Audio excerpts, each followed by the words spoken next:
So, what I want to talk about today is basically understanding about your spirit on the inside. That's realizing that you have life is a sign that you have God's spirit on the inside of you. What you feel sometimes is that God is not inside of you because what you see is what you feel. And when you feel it, you begin to do what you feel. So, for instance, if I see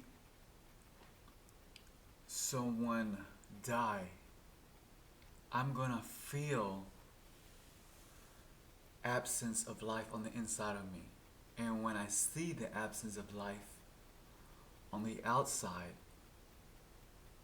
and I don't realize that I have the spirit of life inside of me, I'm gonna fear death. Okay? When you fear death, your eyes are fixed on death. And you might not be conscious of it 24/7, but back in your mind, you're thinking about one day I will die. And that is a foundation that is hidden under the ground that you might not know that is probably one of the root problems that you're probably dealing with in your current life. So if you have some type of behavior or negative things that are happening around you, it's not necessarily regarding with what's happening around you that's making who you are. You're actually creating your world by believing how much you have on the inside. Um, if you believe that you are a king and you came from a family line of kings, you know that you have a higher position in life. But if you don't see yourself in truth of who you really are on the inside, your actions are going to manifest what you believe on the inside. So it goes back to, what are you believing on the inside? Do I believe that I am rich on the inside? That I have a rich spirit on the inside? Or do I do not believe that I have a rich spirit? Because if I don't believe that I have a rich spirit on the inside, I'm going to be chasing richness on the outside for it to feel like I have richness on the inside. And if I keep on doing that and fixing my eyes on richness, then it's going to be my God. And what's going to happen is that you're going to always feel like you need to do something for you to produce richness, for you to feel like you are right with yourself. And you have made your identity on something that is outside when you have realized that you were rich when you already was given life when you were born. I mean, people that are sick around the world, they are paying so much money just to have health back. And when you think about how life was given to you, um, there's no money amount can put on that when life was given to you. You couldn't pay any amount of money for you say, let me have life. For someone that never had life ever again, I mean, no, for someone to never have life and say, I want to have life, I pay all the money. It's impossible to pay for life because the money outside is a reflection of how much we are inside. So when you believe like how much you're rich on the inside, you're gonna manifest it and it's gonna produce it naturally. Because when you produce it naturally, it's coming from a true foundation. For instance, let me give you an example. When you think about an apple tree, does an apple tree try to force to create apples? It doesn't force, it actually produces apples naturally. Okay? So when you realize who you are inside, you're gonna produce it outside naturally. You're not gonna force things because usually when you force things, you're trying to make something happen that is not you. For instance, let's say if you you're kind of low on finance and you're trying to find out any type of gigs that can give you money so that you can have money to, I guess, pay your bills or whatever. Okay, so what you're gonna do is you're gonna look for jobs that are not necessarily something that you want to do, but you're gonna force it to happen, and sooner or later you're gonna quit that job. It's better to be honest with yourself in the beginning so that you can scratch all that out and you don't have to go through all those experiences and get down to the root of it and realize who you are inside. And when you realize this, that who you are inside and what you believe, the truth of who you are inside, you're gonna do what you want to do. As in, you're gonna, whatever makes you feel good, that's inspiring you, that you're passionate about, you're gonna do it no matter what's the outside circumstances. For instance, let's say if you want to be a music artist, okay, um, and someone's telling you, you need to go get a regular job, you need to go to a 9 to 5 job, and this individual's like, but it doesn't feel right when I go tonight. It's not me. Like, I feel when I do music, I feel so alive when I do music, and when I'm singing, I feel so like it's me. It's like that. Why am I gonna go do something that I don't want to do just because someone said that I gotta pay my bills, just like that? What you're doing is you're actually allowing yourself to conform into the world and not transforming of who you really are on the inside. As you can see, a lot of music artists that have become very famous, they've gone through this, through situations where on the outside it wasn't all gravy. They didn't have the right finance in line. But they chose to do what they believe on the inside, no matter what the circumstances on the outside. So what made them feel good, they were consistent with it without allowing the things outside the world to dictate them, saying, oh, you don't have any money in your bank account. You need to probably go get a job, 9 to 5 job. If you do something that you don't want to do, you're denying your true feelings on the inside. You're saying, oh, I'm feeling this good feeling on the inside, but I'm looking on the outside and I don't think that I have the money for me to pay bills. You know what? I'm going to go do this, which is something that I don't really want to do. I'm going to go ahead and sacrifice myself to do this. And maybe one day I'm going to live that good life. Maybe one day I'm going to get what I want by doing something that I don't want to get. When you do something like that, you are living um, living a life that is not really you. You're having a wrong idea about your identity. Because if you think that you are a king, are you gonna say, oh, I'm a king on the inside, but I wanna work myself up. I wanna become a servant and then work myself up. No, a king does not do that because he believes who he is on the inside and he doesn't care about nobody's opinion. That's what I'm saying, that whatever you're passionate about, don't even bother hearing people's opinions and taking that on the inside. Because if you do, you're going to manifest a action on the outside that is not really you. So that's why you got to open your eyes and not um, fix your eyes on death, but fix your eyes on life.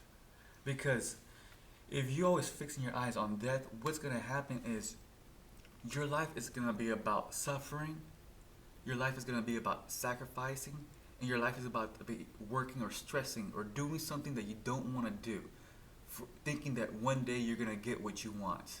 Okay? Someone that's fixing their eyes on life, they're doing what comforts them. For instance, a music artist, they love music and they feel comforted when they do it. Okay? They're going to do something that gives them life. As in, like, what's inspiring them on the inside, they're going to do it right away. They're not going to wait for it to happen. They're going to do it right away. So it's like they have this inspiration on the inside that's giving them life.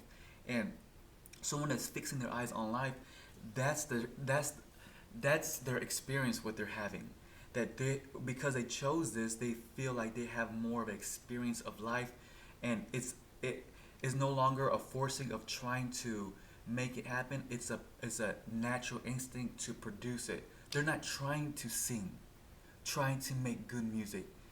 They know that good music and singing is already in them, so they're just producing something on the outside. So they're giving life to what they believe already outside. So an apple tree is is producing apple trees because it is an apple tree, not because it wants to become an apple tree. Okay? Because it has a seed of an apple tree that grew out to become a tree. Okay? And it's producing more apples. So life producing life. Okay? But when you fix your eyes on death, you're trying to produce life thinking that you don't have life on the inside of you, that you have death on the inside of you, and you need to go somewhere outside, sacrifice for you to have that life and put it inside of you, which is a misidentity of looking at yourself empty. And when you see life in truth, you realize that you have everything that you ever wanted already inside of you, and it's time for you to release it outside in the world. And you're gonna do it no matter what people's opinion. Okay, And the third thing, when you fix your eyes on life, you're gonna produce everything out of rest. It's not gonna be out of stress. You see, sometimes people have a life where they are very wealthy, but they are stressed. They are laboring hard, and they're not even enjoying their life. They're just doing it for the sake of having maybe possession or just to see that they are rich on the outside. Someone who's fixing their eyes on life and doing what they love doing no matter what the circumstances is, what happens is they I would say more like this. They're doing things out of a rest, but it's success coming from things that you're not trying to put too much effort into it. You know, for instance, you can see a lot of people's experience on the other side of the opposite. What I'm trying to say is that you see people that living a good life and they're not even trying to. It's like life is serving them, okay, and it's like they're not trying to work hard to have life. It's like they know they have life and they're enjoying the very moment they are living, and it's like things are just happening on its own. They're having opportunity just coming out of nowhere. They have favor just popping out of nowhere. They have blessings that just just come out of nowhere. And people is like, why does that person get blessed? I don't get blessed. It's because you need to realize who you are on the inside first. If you don't know who you are on the inside, you're gonna always be chasing blessing. People that are blessed and they are favored in a way from a rest, they're not chasing blessings. They know that the blessings are chasing them. So this is for you to differentiate from the two. Okay, you're looking. Are you looking at death or are you looking at life? Are you fearing death or you are having faith in life? These are the two foundations in life. Either you're on the foundation of death or you have the foundation of life. The foundation of death is going to be a life of sacrifice, suffering, and stress. The foundation of life is about comfort, abundance, about grace, about life given, okay, and about rest. Your soul is resting. And if your soul is resting, your whole world, your entire life is going to be all about rest. Okay? When I say rest, I'm not talking about sitting down and being lazy. I'm talking about you're doing things that you love doing, and even though you're doing it on the outside, and somebody might see it and say, "Oh, he's working hard," but to him, it's not even working hard. To him, it's just resting. He's going in the flow of it. He's like, I don't feel like I'm working hard. I feel like I love what I'm doing, and it's to me is a rest on the inside. I feel like it's me, so I'm not trying to force it. It's just it's a natural instinct just producing on its own. So this message is definitely something that is definitely should really pinpoint of differentiate from these two. That are you looking at death or are you looking at life? Because if you're looking at death, you're gonna attract death into you. You look at life, life is gonna be attracted to you. What you see, you will feel. What you feel, you will produce. Okay? And what you feel on the vice versa on the death side, you're gonna try to force, not produce. So I hope this message is definitely a home run for you. All right now.